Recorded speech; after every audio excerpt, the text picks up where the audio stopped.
Presidente, yo no le voy a hacer cargo a usted, pero quiero recordar a la Cámara que el reglamento impone que los diputados no podemos leer los discursos completamente.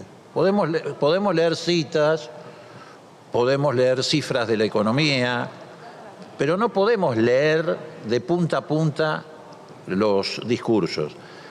Si quieren cambiar el reglamento, me parece bien, pero o acatamos el reglamento o cambiamos el reglamento. Y esta práctica, además, se profundizó durante las sesiones virtuales, cuando muchos diputados desde su casa leían, escrito no sé por quién, si por ellos o por otro. Precisamente esa es la razón por la cual no se puede leer, porque no se puede saber si se expresa la voluntad del diputado o se expresa la voluntad de un asesor externo o interno. En segundo lugar, presidente,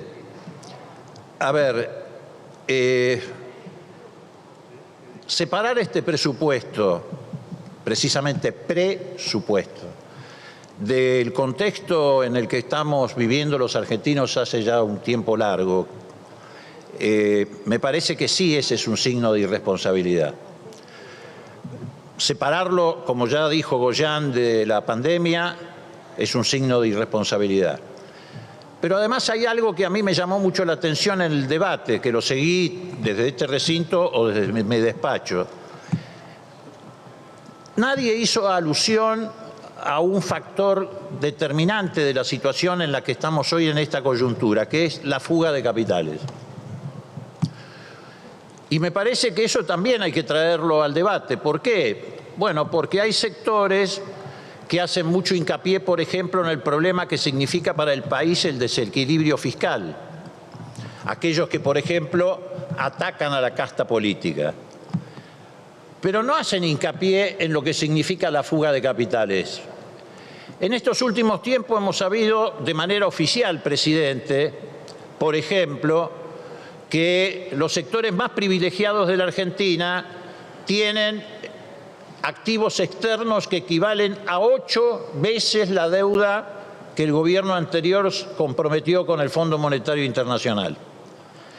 Parece algo exagerado, pero después además nos enteramos de que esos argentinos tienen un 10% de los dólares billetes que circulan en el mundo, algo que también pareció exageradísimo.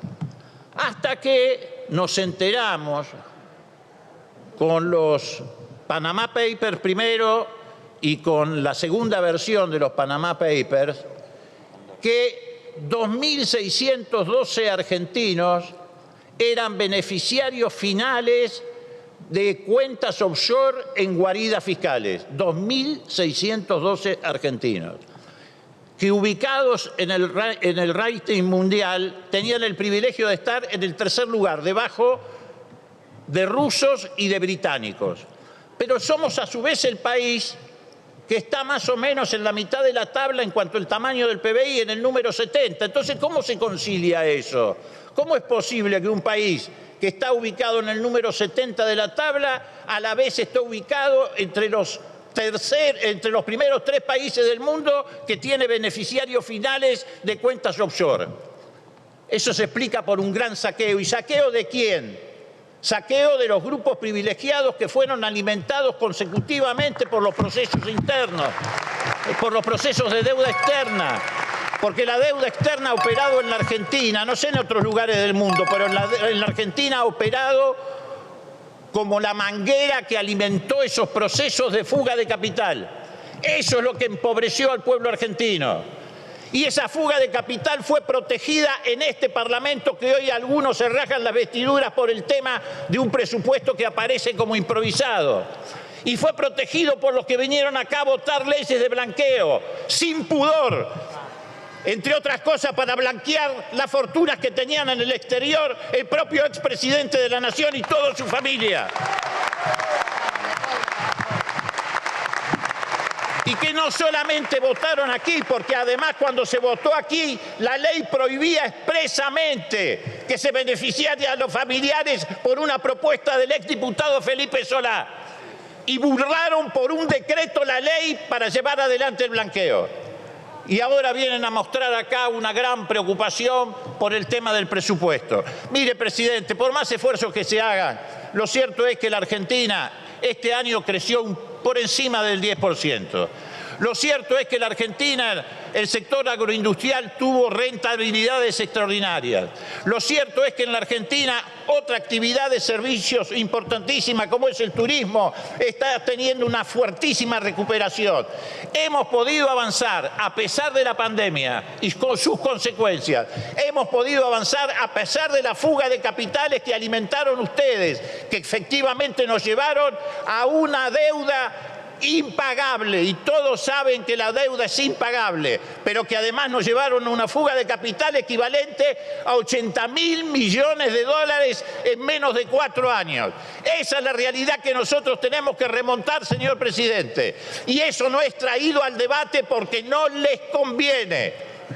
Como tampoco le conviene a los supuestos defensores del equilibrio fiscal desde la derecha libertaria traer eso al debate, porque ellos atacan la casta política, pero no atacan la casta empresarial que se llevó toda esa plata fuera de la Argentina, señor presidente.